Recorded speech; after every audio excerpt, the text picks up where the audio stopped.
अस्सलाम वालेकुम। Ninth class कैसे हैं बच्चे? उम्मीद है आप सब खैर खैरियत से होंगे। अच्छा बच्चे, आप लोगों को पता है कि यूनिवर्सल हाई स्कूल ने आप लोगों के लिए ऑनलाइन लेक्चर्स का इनेकाद किया है। इनको ऑनलाइन लेक्चर्स को स्टार्ट किया है ताकि आप लोग अपने पढ़ाई को जारी रख सकें और आपका टाइम ज़ाया ना हो। ठीक है बेटे, तो मेरा नाम मोहम्मद अब्बास है और आज हम बायोलॉजी का ठीक है लेक्चर नंबर 5 होगा। ये मेरा लेक्चर नंबर 5 है और जो चैप्टर हम लोग पढ़ेंगे वो है चैप्टर नंबर 4। ठीक है बेटा, और टॉपिक हम जो आज कंटिन्यू करेंगे वो वही वाला टॉपिक है, टॉपिक 4.2। और इसका जो सब टॉपिक हमने पढ़ना है आज, जो असल टॉपिक है हमारा 4.2.1 सेल वॉल है। ठीक है बेटे, तो जल्दी से अपनी किताबें खोल लें, पेंसिल्स हाथ में पकड़ लें ताकि आप लोग निशान भी साथ साथ लगा सकें। ठीक है, जल्दी करें, शाबाश। बुक्स खोल लें, चैप्टर नंबर 4 ओपन कर लें, शाबाश। और टॉपिक नंबर खोल लें जल्दी से 4.2 सेलुलर स्ट्रक्चर्स एंड फंक्शंस। शाबाश, जल्दी करें बेटे। उम्मीद आप सब ने अपनी बुक्स खोलनी होंगी, टॉपिक निकाल लिया होगा और पेंसिल्स हाथ में पकड़ ली होंगी। तो अब हम स्टार्ट करते हैं बेटा। देखें, लिखा हुआ है we are well familiar with the basic organisation of a eukaryotic cell. वो कहता है कि हम जो है एक यूकैरियोटिक सेल से बखूबी जो है उससे फेमिलियर हैं, हम उसको जानते हैं कि यूकैरियोटिक सेल में बेसिकली क्या क्या चीज़ें मौजूद होती हैं। अगर आपको याद हो तो हमने लास्ट टाइम डिस्कस किया था कि जो हमारे पास यूकैरियोटिक सेल होता है और प्रोकैरियोटिक सेल कौन सा होता है। ठीक है बेटा, तो रिवाइज़ करवा देता हूँ मैं। सबसे पहले हम बात करते हैं यूकैरियोटिक सेल की।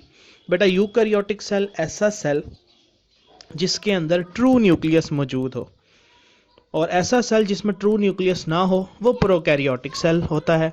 और आपको मालूम है कि प्रोकैरियोटिक सेल सिर्फ बैक्टीरिया के अंदर एग्जिस्ट करता है और ये यूकैरियोटिक सेल जो है वो बैक्टीरिया के अलावा तमाम लिविंग ऑर्गेनिजम्स के अंदर मौजूद होते हैं। ठीक है, तो हमने बेसिकली इस चैप्टर में इस सेल को मज़ीद डिटेल में पढ़ना है कि इस सेल के अंदर कौन कौन से पार्ट्स होते हैं और उनमें उन पार्ट्स के क्या क्या फंक्शंस हैं। Here we will get some detailed learning about cellular structure and functions. तो हम यहाँ पे सेल के जो स्ट्रक्चर और फंक्शंस हैं उनको डिटेल में पढ़ेंगे। अच्छा जी, अब स्टार्ट होने लगा बेटा। A cell is made by the assemblage of organelles. ठीक है, ये एमसीक्यू है कि एक सेल कैसे बनता है जब मुख्तलिफ ऑर्गेनेलीज, असेंबलीज कहते हैं मिलना, जब मुख्तलिफ ऑर्गेनेलीज मिलती हैं तो हमारे पास एक सेल बनता है।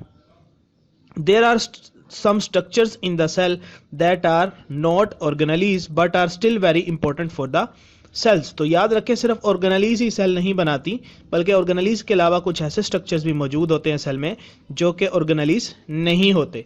और इन स्ट्रक्चर्स का क्या नाम है बेटा? Cell wall, cell membrane, cytoplasm and cytoskeleton. ठीक है बेटा, तो ये आपके पास बड़ा ही इंपॉर्टेंट एक एमसीक्यू है कि सेल के अंदर ऑर्गेनेलीज के अलावा कौन से स्ट्रक्चर्स हैं जो ऑर्गेनेलीज नहीं है। ठीक है, सेल के अंदर ऑर्गेनेलीज होती है ना, कुछ ऐसे स्ट्रक्चर्स हैं लेकिन हम उनको ऑर्गेनेलीज नहीं कहते। ठीक है, लेकिन वो सेल के लिए बहुत ही इंपॉर्टेंट होते हैं। तो वो 4 है हमारे पास। ठीक है, तो इनके नाम आपको याद होने चाहिए। वो कौन से हैं? साइटोस्केलेटन, साइटोप्लाज्म, सेल मेम्ब्रेन और सेल वॉल। ठीक है बेटे, तो ये आप लोगों ने अच्छे से याद कर लेने हैं।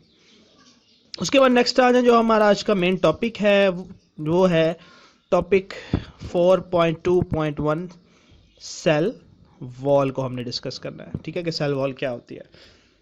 ठीक है बेटे, तो याद रखें ये सेल वॉल लॉन्ग क्वेश्चन में भी आ सकता है और इसमें से शॉर्ट क्वेश्चन भी बनते हैं। तो लॉन्ग क्वेश्चन है तो उसमें आपने ये पूरा टॉपिक यहाँ से लेकर यहाँ तक आप लोगों ने कर लेना है। ठीक है, हम स्टार्ट करने के we know that all living organisms have cell walls around their cells, for example animals and most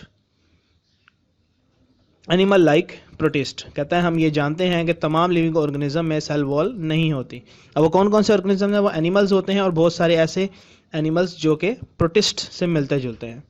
shell wall is a non living and strong component of cell located outside the plasma membrane. It provides shape, strength, protection and support to the inner living matter protoplasm of the cell। तो ये definition हो गई आपके पास cell wall के लिए। तो इसको mark कर लें, शाबाश। यहाँ से लेकर यहाँ तक ये सेल वॉल की डेफिनेशन है अगर शॉर्ट क्वेश्चन में आ जाए तो। सेल वॉल क्या है, याद रखिएगा, cell wall is a non living component of cell. Cell का नॉन लिविंग कंपोनेंट कौन सा है, सेल वॉल, ठीक है। इसी तरह से सेल मेम्ब्रेन, साइटोस्केलेटन और साइटोप्लाज्म, यानी ये चार ये नॉन लिविंग कंपोनेंट हैं सेल के, लेकिन ये सेल को चाहिए और बहुत इंपॉर्टेंट होते हैं। वो कैसे इंपॉर्टेंट होते हैं, अभी यह देखें हम लोगों ने यहाँ पे पढ़ा कि इट प्रोवाइड्स शेप, वो शेप बनाता है सेल की, सेल को स्ट्रेंथ देता है, ताकत देता है, प्रोटेक्ट करता है, और उसके अंदर जो लिविंग मैटर है उसको क्या करता है, सपोर्ट। और inner living matter of cell को हम क्या कहते हैं, प्रोटोप्लाज्म भी कहते हैं। जो सेल मेम्ब्रेन के अंदर जितना भी हिस्सा होता है सेल का, उसको हम प्रोटोप्लाज्म का नाम देते हैं। तो ये आपसे एमसीक्यू पूछा जा सकता है कि inner matter of cell is called dash, तो वो क्या होगा, प्रोटोप्लाज्म। तो ये एमसीक्यू है, ये भी मार्क कर लें, शाबाश, वेरी गुड। अब नेक्स्ट चलते हैं हम। तो देखें आगे लिखा हुआ है, plant cell have variety of chemicals in the cell wall. कहता है कि जो उनकी सेल वॉल होती हैं, और ये सेल वॉल किस में होती है, सिर्फ प्लांट में होती है, ठीक है। देखें हमने ऊपर डिस्कस किया कि जो सेल वॉल है वो तमाम लिविंग ऑर्गेनिज्म के सेल्स में मौजूद नहीं है। जैसे एनिमल्स, हम भी एनिमल्स हैं, हमारी सेल्स में सेल वॉल नहीं होती, ना ही प्रोटिस्ट की होती है। तो ये कहाँ पे होती है, प्लांट्स के अंदर, प्लांट के जो सेल्स हैं उनके अंदर सेल वॉल मौजूद होती है, ठीक है। तो जो सेल वॉल है, देखिए, the outer layer of plant cell is known as primary wall, ठीक है। जो प्लांट सेल की सबसे आउटर जो हमारे पास पोर्शन होता है इसका, सेल वॉल का, देखें ये हमारे पास एक प्लांट सेल है, ठीक है। इसके ये इसकी सारी सेल वॉल है, इतनी मोटी सेल वॉल होती है। तो इस सेल वॉल का जो सबसे आउटर पार्ट होता है इसको हम क्या कहते हैं, प्राइमरी सेल वॉल, ठीक है। इसको हम क्या कहते हैं, प्राइमरी सेल वॉल। और ये किसके बनी होती है, cellulose is the most common chemical in it. तो ये अब आपसे एमसीक्यू पूछा जा सकता है कि प्राइमरी सेल वॉल में कौन सा केमिकल मौजूद होता है, तो आप बताएंगे सेलुलोज, ठीक है बेटे। अब आगे चलते हैं। तो आगे लिखा हुआ है, some plant cells for example xylem cells also have secondary cell walls on their inner side of the primary wall. अब हमारे पास होता क्या है कि कुछ हमारे पास सेल्स ऐसे होते हैं प्लांट के जिनको और मजबूती चाहिए होती है, ठीक है। अगर आपने गौर किया हो, हमारे पास जो पौधे होते हैं उनके अंदर जो ग्रीन पार्ट होता है, ठीक है, ग्रीन पार्ट, जैसे कि हम घास की एग्जांपल लें तो घास भी अगर आपने देखी हो तो वो खड़ी होती है, स्ट्रेट, बेंड नहीं हो रही होती। कुछ बेंड भी हो रही होती है लेकिन कुछ खड़ी भी होती है। और ग्रीन पार्ट भी आपने जैसे टहनियाँ देखी हो दरख्तों की, ठीक है, जो आपके लीव्स के पीछे लगी होती है, वो भी स्ट्रेट होती हैं, अकड़ी भी होती है। कुछ टहनियाँ स्ट्रेट भी होती हैं ग्रीन, वो भी सीधी होती हैं, वो बेंड नहीं कर रही होती। वो क्यों नहीं नहीं कर रही होती, क्योंकि उनकी जो सेल वॉल है वो बहुत ही ज़्यादा स्ट्रॉन्ग होती है। वो कैसे स्ट्रॉन्ग होती है कि जो हमारा सेल है वो कुछ मज़ीद केमिकल सक्रीट करता है और प्राइमरी सेल वॉल के अंदर मज़ीद सेल वॉल की एक लेयर बना लेता है, जिसकी वजह से सेल वॉल मोटी हो जाती है और स्ट्रॉन्ग हो जाती है। उसकी वजह से जो हमारी जो ग्रीन कलर की टहनी है वो खड़ी रहती है और स्ट्रॉन्ग हो जाती है। तो वो कौन से केमिकल्स हैं बेटा, देखिए आगे लिखा हुआ है, it is much thicker and contains lignin and some other chemicals. Lignin मौजूद होता है, यानी वो सेलुलोज के साथ साथ लिग्निन भी सक्रीट करने लग जाती है। अब ये कैसे होती है, ये देखें बेटा, कुछ इस तरह से होती है। ये प्राइमरी थी, तो ये जो सेल मेम्ब्रेन है, ये जो सेल मेम्ब्रेन है सेल की, ये क्या करती है, ये केमिकल सक्रीट करती है। और इस तरह से एक और ये ब्लैक कलर की आपको लिग्निन की एक लेयर नजर आ रही है, ये लिग्निन की एक लेयर सक्रीट होती है, जिसकी वजह से ये प्राइमरी के साथ सेकेंडरी सेल वॉल भी बन जाती है। और कुछ सेल्स ऐसे होते हैं जो एक और सेल वॉल भी सक्रीट करता है, जिसको हम कहते हैं टर्शरी वॉल, एक टर्शरी वॉल भी सक्रीट करते हैं, ठीक है बेटे। तो इस तरह से ये सेकेंडरी सेल वॉल बन जाती है। अब देखें आगे बात कर रहा है, ये एक एमसीक्यू है काफी इंपॉर्टेंट। कहता है there are pores in the cell wall of adjacent cells through which cytoplasm is connected, these pores are called plasmodesmata. अब एडजेसेंट सेल्स कौन से होते हैं बेटा, आमने सामने वाले, जैसे ये सेल है उसके साथ एक और सेल है, तो ये उसका एडजेसेंट है, ठीक है। अब इनके दरमियान सुराख हैं, ये देखिए आपको नजर आ रहे हैं, इन सुराखों को हम कहते हैं प्लाज्मोडेस्माटा।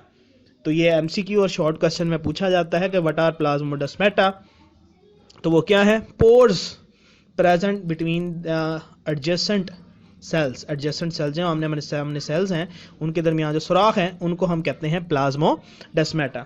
ठीक है, अब एक और चीज़ भी होती है, ये मिडल लैमेला के नाम से आपको नजर आ रही है, ये आपके से रिलेटेड नहीं है तो समझ लें इसको होता गया है।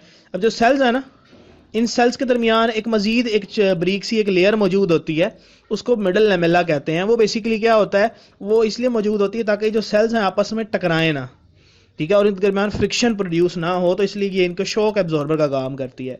तो ये भी एक लेयर मौजूद होती है। लेकिन याद रखें, आप लोगों को दो चीज़ों का पता होना चाहिए मेन, प्राइमरी वॉल और सेकेंडरी वॉल। प्राइमरी वॉल क्या है, जो बैरूनी सबसे आखिरी वो सेल वॉल की जो लेयर है जो सबसे पहले बनती है वो प्राइमरी वॉल होती है। उसके बाद सेल क्या करता है, जो सेल है वो एक केमिकल स्क्रीड करता है, एक और लेयर अंदर से बना देता है। ये सीढ़ियों नुमा आपको नजर आ रही है, उन्होंने डिफ्रेंशिएट करके बताई, इसको हम कहते हैं सेकेंडरी वॉल। ठीक है, तो इस तरह से हमारे पास ये प्राइमरी वॉल होगी, सेकेंडरी वॉल होगी, और उसके बाद जो दो सेल्स हैं उनके दरमियान जो स्पेस है उसको हम क्या कह देते हैं, प्लाज्मोडेस्माटा। ठीक हो गया। तो यहाँ पे आपसे शॉर्ट क्वेश्चन पूछा जा सकता है टाइप्स ऑफ सेल वॉल के बारे में। तो टाइप्स ऑफ सेल वॉल के बारे में अगर आपसे पूछ लें तो आप उसको यहाँ से यहाँ तक लिख सकते हैं। तो उसके ऊपर क्वेश्चन लिख सकते हैं, व्हाट आर द टाइप्स या how many types of cell wall are present in the cell. जाहिर सी बात है, जो हमारी किताब में है तो हम उतना ही लिखेंगे, उससे मजीद हम उसमें नहीं लिखेंगे। ठीक है, अच्छा जी आगे चलें। नेक्स्ट हमारे पास है fungi and many protist have cell walls although they do not contain cellulose. तो याद रखें, जो फंजाई और दूसरे ऑर्गेनिजम्स हैं प्लांट्स के अलावा, उनके सेल वॉल में सेलुलोज नहीं होता, बल्कि कौन सा होता है, their cell walls are made up of variety of chemicals known as chitin. ठीक है, तो ये आपके पास एमसीक्यू है, यहां से लेकर यहां तक। Chitin is present in the cell wall of fungi. ठीक है, तो ये एमसीक्यू है, इसको मार्क कर लें, शाबाश। उसके बाद नेक्स्ट एमसीक्यू है आपके पास, prokaryotes have cell wall composed of peptidoglycan. ठीक है, तो ये नेक्स्ट एमसीक्यू है, प्रोकैरियोट की सेल वॉल किससे बनी होती है, पेप्टाइडोग्लाइकेन से। पेप्टाइडोग्लाइकेन क्या होता है, अमाइनो एसिड और शुगर का कॉम्बिनेशन। ठीक है, that is a complex of amino acid and sugar. अब वो शुगर कोई भी हो सकती है, वो सेलुलोज भी एक शुगर है बेटे, ग्लूकोज भी शुगर है, तो वो अमाइनो एसिड और ग्लूकोज मिलेंगे तो हमारे पास क्या बन जाएगा, पेप्टाइडोग्लाइकेन। ठीक है बेटे, तो आज का हमारा ये टॉपिक था, ये एक लॉन्ग क्वेश्चन है और शॉर्ट भी इसमें से बनते हैं, तो ये आपने सारा याद कर लेना अच्छे बच्चों की तरह, और इसको याद करने के बाद आपने लिखना है अपनी रफ नोटबुक्स के अंदर प्रैक्टिस के तौर पे, ज़बानी लिखना है। ठीक है बेटे, और उम्मीद है मुझे आप लोगों से कि आप लोगों ने ये वाला टॉपिक भी अच्छे से याद कर लिया होगा और ये एमसीक्यूज़ भी सारे याद कर लिए होंगे, और ये भी आप लोग याद कर लें ताकि जो नेक्स्ट हमारा जो टॉपिक होगा सेल मेम्ब्रेन, जो कि बोर्ड पॉइंट ऑफ व्यू से बहुत बहुत बहुत ही ज़्यादा इंपॉर्टेंट है, और हमारा लेक्चर नंबर 6 बहुत इंपॉर्टेंट है, याद रखें। ये लॉन्ग में काफ़ी दफ़ा बोर्ड में आ चुका है, तो आप लोगों ने ये अपना याद कर लें। ठीक है, और ये थोड़ा सा लेंथी भी क्वेश्चन है, और इसमें हमारे पास जो है वो ये डायग्राम वगैरह भी होगी, तो ये आपने, ये थोड़ा डिफ़िकल्ट है, तो कल के लिए इसको आज याद कर लें ताकि कल जब हम ये पढ़ें तो आप इसको आराम से कल याद कर सकें। याद रखें, आज का काम कल पे नहीं छोड़ना, क्योंकि जो वक्त है वो किसी के लिए रुकता नहीं है।